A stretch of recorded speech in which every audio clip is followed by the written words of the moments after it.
Welcome to Coached Soul, a podcast for a better you. Your host, Steve Hudgens, is a licensed professional counselor, and your co-host, Julia Canton, is a therapeutic coach. Together, they discuss various topics, providing a different perspective on life and insight that you are not alone. On a non-emergency basis, you may contact them at area code 918-280-8690 or coachsoul.com to provide them with new topics, feedback, or to request an appearance on the show. And now, here's your host, Steve Hudgens. Hey, welcome back to the show. I am so excited about introducing another author of My Two Cents of Self-Love. And Nathalie Villeneuve is with us. Did I say that right, Nathalie? Yes, you did great. Sounds very close to it. I just need to have a better French tongue and a French accent, and I'll have it right. You know, tell the audience a little bit about you, Nathalie, about your background and about your name, Yeah, your heritage. So honestly, you said it really, really well. My name is Nathalie Villeneuve, Nathalie Villeneuve in French. So I was born in Chicoutimi, Quebec, Canada. Beautiful town, surrounded by mountains and gorgeous rivers and a lot of just natural beauty everywhere. So growing up, I always knew that I loved to draw. I loved art. I loved to make people laugh. I was a little bit of a clown growing up. But I always wanted to travel. At a very, very young age, I wanted to learn English. I wanted to travel. And I did that when I was 13. Actually, I joined a marching band and we traveled to Denver, Colorado. And so at 17, I moved to Montreal, studied graphic design. Actually, it was fashion design first, then graphic design, then just like fine art. So, I love art, and I also love to uplift people. I'm an uplifter, an encourager. I've been here in Connecticut it's going to be 20 years. I can't believe I'm saying it's 20 years in December. I have two wonderful kids and happily married. So yeah, things are good. Things are good. So pardon the expression, what drew you to becoming an artist? I love it. It became a safe place for me at a very young age. Like I would say when I was probably my first grade in school, I remember we had an assignment. A teacher, gave us an assignment to draw circles. And that's, to me, it was just so easy. I was just like drawing circles. I was having fun. And I looked around me and my little friends were having a really hard time drawing circles. So I was like, interesting. I can do something that they can. And at that point, I had self-esteem issues, as emotions that you don't really understand as a little girl. So when I did my thing with art, it made me feel good. In a way, when I was at school, my teachers recognized that talent. And I was like, I was in heaven. I was like, okay, let me do this for you. I would do posters for the class. I would, really help out in that sense, where I was also, it was also a way for me to escape, because I didn't like to, I didn't like to talk about myself. So whenever I was doing my drawing, my art, I didn't have to be like too social. So when you say a way of an escape, what is that like for an artist that just escapes? Do you come up with an image of your own? Do you see some abstract and you just draw your interpretation of it? What is it that artists do when they try to escape and get into the art? That's a good question. And my style of doing art is actually impressionism. So it's part figurative impressionism, and my muse are women. I just paint women. So when I get like inspired by something somebody said or something I like to observe. So let's say I see a mother with her daughter kind of, bonding or whatever. That's going to inspire me to, it's going to give me some like an image. It starts with an image in my mind. And then I'm in front of a blank canvas, and that's the best place for me to be, because that's where I just start creating a vision that's in my mind, and it's liberating, it's freeing, it's and I work quick. Whenever I have something in my mind, I usually can create a painting, an illustration within a day or two. Oh, okay. Yeah. So when you think, what is it about women that inspires you to just draw them? What are you trying to capture? I capture beauty, but I call what I do emotion on canvas.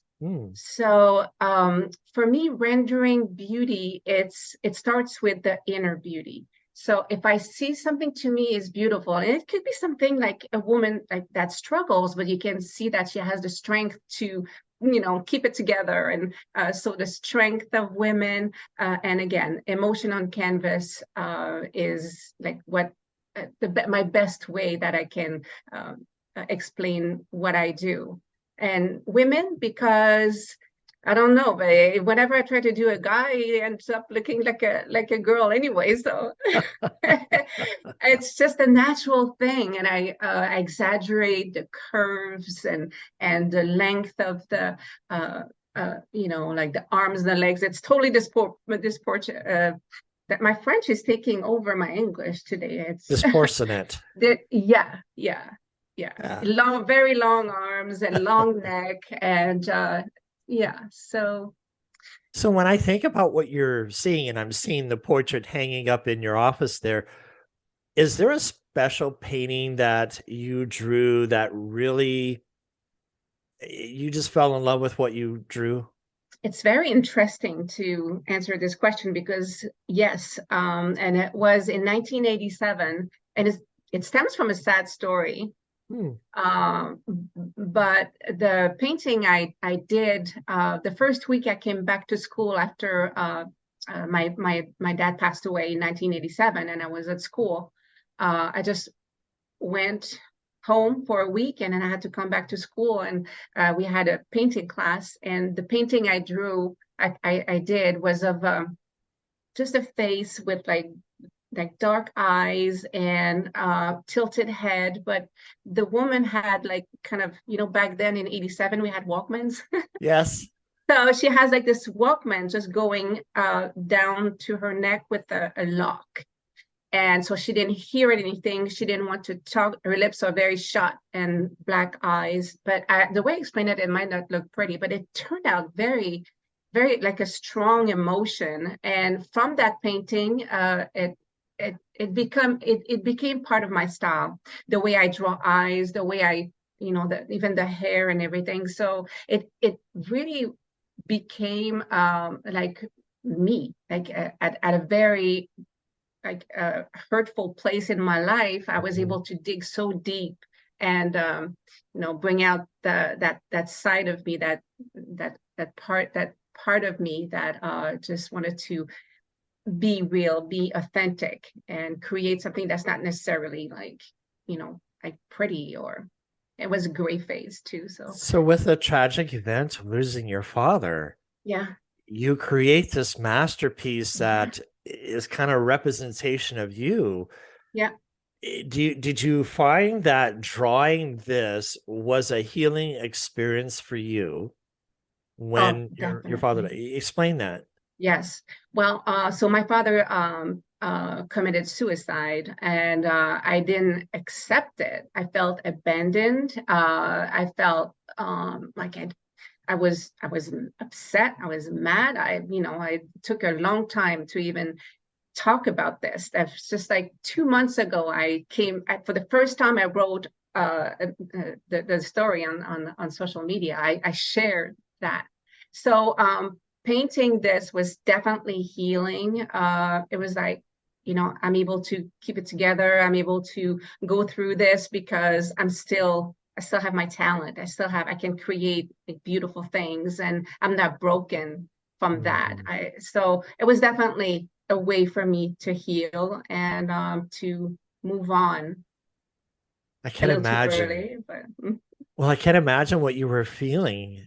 At that time, your father committed, suicide, and all the emotions that were within you. What is it that you find or even suggest to other people who have lost friends, parents to suicide? What is it about that was freeing for you through your artistry? And then what, 20 something years later, now you're writing and expressing it for the first time. Kind of capture those two moments of how did that artistry and writing it help heal you in a way that you feel peace now with your father? So it was 36 years ago. So for 36, I kept silent. And if you would look at that painting I created, that woman is like just closed. Like there's no emotion. She's not going to talk to anybody. She's not going to hear anything. So the first thing I felt when I shared that story just about a month and a half ago was, first of all, support. I was like, okay, I'm doing this. And actually I erased it twice. I deleted my post twice. And then finally I hit, publish or whatever. So support, and I felt lighter, and I was, you know what? I don't understand why it took me so long. I just was kind of telling myself, I'm fine. I moved on. I don't even have to talk about it, but you need to, because you can't do it alone. And it makes you makes you feel supported. You have a voice. So and it that it's going to help other people. So I think healing comes from helping other people. Like your full healing is going to happen when someone's going to say, you know what, my father committed suicide too.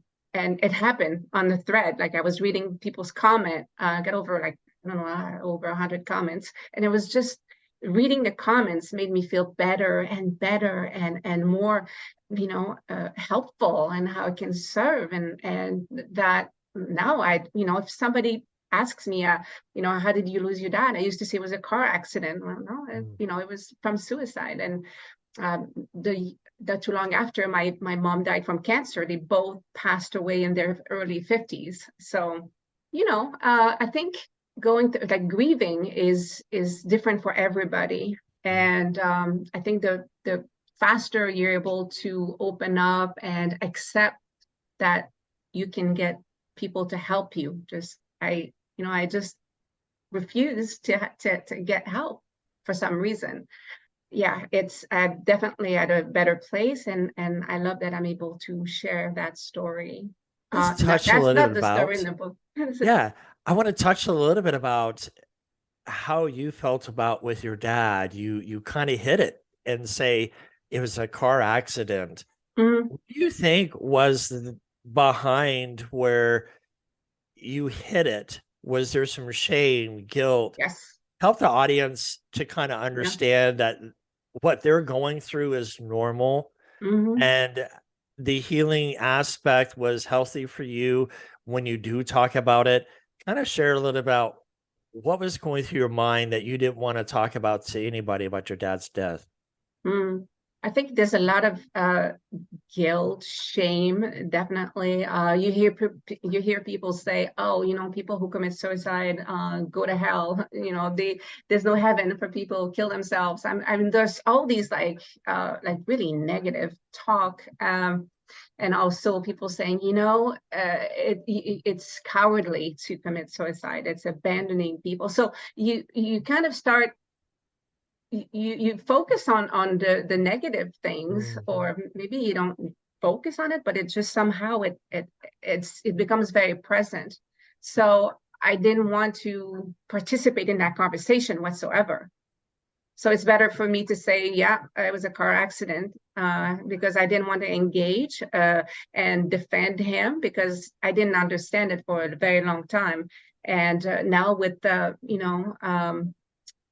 mental health being more out there, Right. it became obvious to me that he was sick and he was not able to, to get help. So it's not that he abandoned us. For him, he was doing us a favor. He was really ill. So am I getting away from the No, question? you're on the spot. And I want to point out that it's so easy for us to hone in on the negative. And it's difficult to find some positive light into this. And one of the things about, because I'm a faith-based person, I get disgruntled with Christians who judge and say, well, you're going to hell. Okay, so who made you God? That's just the way I look at it, that God is the ultimate judge. And who are we to judge his creation or say anything about it? The thing about it is whether the Bible says yes or no about heaven or hell and things of that nature, who's the ultimate judge? Is God. Did he not show mercy on whom he showed mercy? That's the way I look at it. It's up to him on who he chooses to save or say, you know what, the heart, it just wasn't right. The thing about what you're describing is that, yes, it was an illness, because you look at Robin Williams and his suicide and how quick it was a disease that was haunting him. And no matter how much help he tried to receive, it is very challenging and very difficult. You can have the best support system and still feel that negative. When I was going through that 34% chance of living with my cancer, I failed my national counselor exam 6 different times because I had underwent chemotherapy 4 or 5 years earlier. And it's just chemo on the brain made it difficult to test. You're talking about a 4-hour test, 200 questions, 60 of them don't count because there were test questions for the next exam. And then the score would always alter depending on everybody else's score. So if somebody scored 4 people scored higher, that meant the score went up. So I even missed the exam by 1 point. Oh my goodness. And it's like so devastating. But my LPC supervisor, was great and being supportive of, just because you don't pass the exam doesn't mean that it defines who you are as a person. Oh, and that's good. One of the things that I even had a friend who would say, well, do you think God wants you to be a therapist? After failing 6 times, don't you think it's enough? Don't you think it's time to hang your hat? I was facing all kinds of things. This was my last chance to take this exam, or I'm not going to be able to do anything. And I left the telecom engineering field to become a therapist.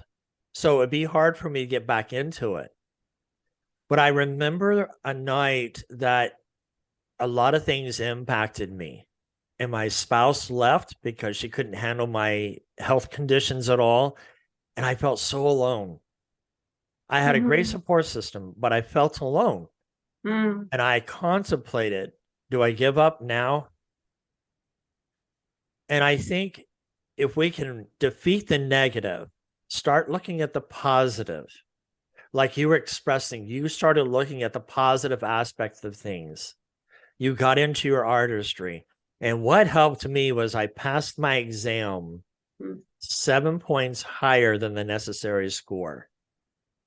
Here I am working on my doctorate's degree, no cancer, in great health. And you look at, here you are as this artist.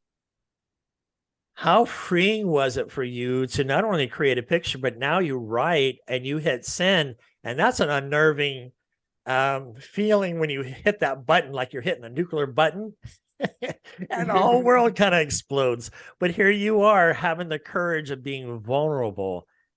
Tell us a little bit about what that felt like when you wrote this topic and you shaking finger hit the button and now it's out. Okay, so now we're talking about the post that I wrote about my father committing Yes. suicide. The story, by the way, in my chapter for self-love is not about that. Okay. I go back to like way earlier than that. So when we talked earlier, and I said, I decided to write about an issue growing up as a little girl from like the age of 5 till I was 13. I dealt with something like I did not understand what was going on. I was like isolated. When I so now to, and I hope I'm making sense, but when I told about my dad's suicide after 36 years of not sharing that story, now when it was time to write in that chapter, I was like, okay, I started to talk about myself to be authentic. So now I can't not talk about that. I can't keep that in a box. It needs to come out because that's what I meant by a clean slate. Right. And really like that's being even, I think that story in the book made me feel even more vulnerable than talking about my father's suicide.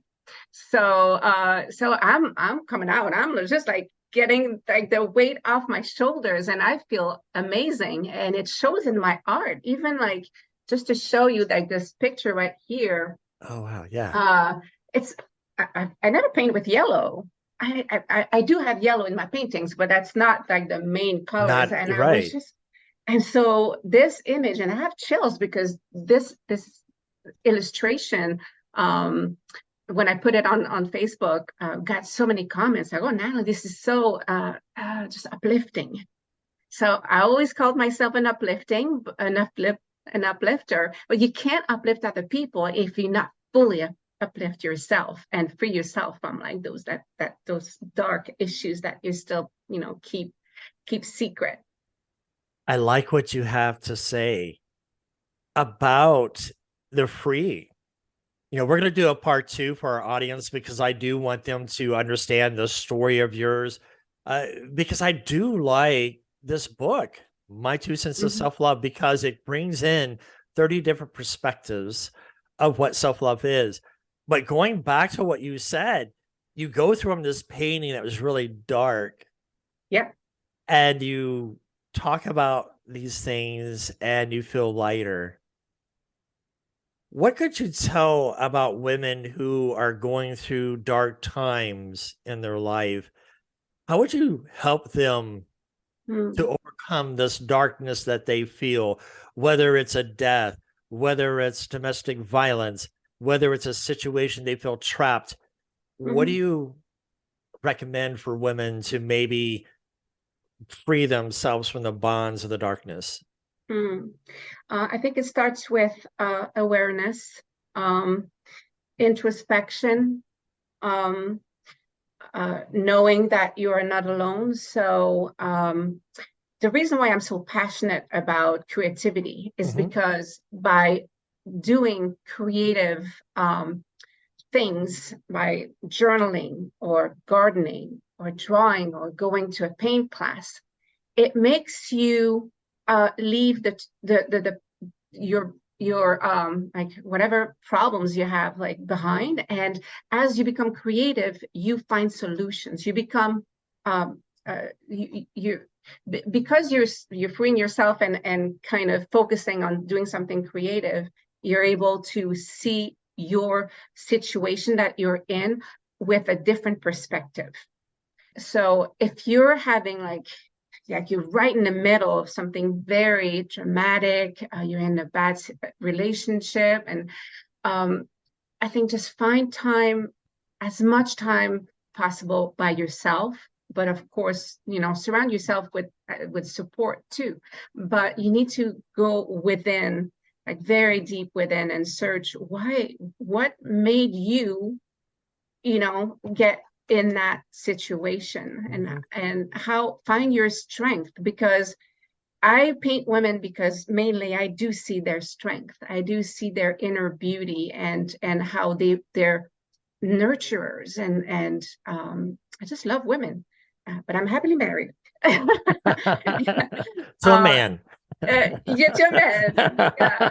But yeah, I always come from a non-judgment. I'm so accepting of everybody and anybody. People are very easily open to me. But to come back to, like, if you're struggling, honestly, well, first of all, find me on LinkedIn or Facebook and send me a message, and I'll we can have a chat. But just go inside of yourself, because that's where the solution is. That's where your strength and your power lays, and don't let anybody take that away from you. Go back to whatever what did you love about yourself at that time in your life? What were you doing? And get back there. No matter how, you'll find a solution to go back to that woman that you really are. And Nathalie, I really appreciate our time together and the inspiration that you can bring to women.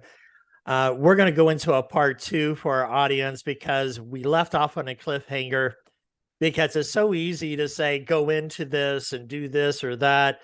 But we need to look at, how do we explore this with women, that you went from such a low self-esteem to you are just extremely confident. And that'll be part 2, and kind of discussing that in this book that's coming out, that came out in July the 7th by the time this is done. Fantastic. Everybody take care of yourself. Be blessed. Until next time. Thanks for joining us today. We hope to have you back next week. Until then, be safe and be kind.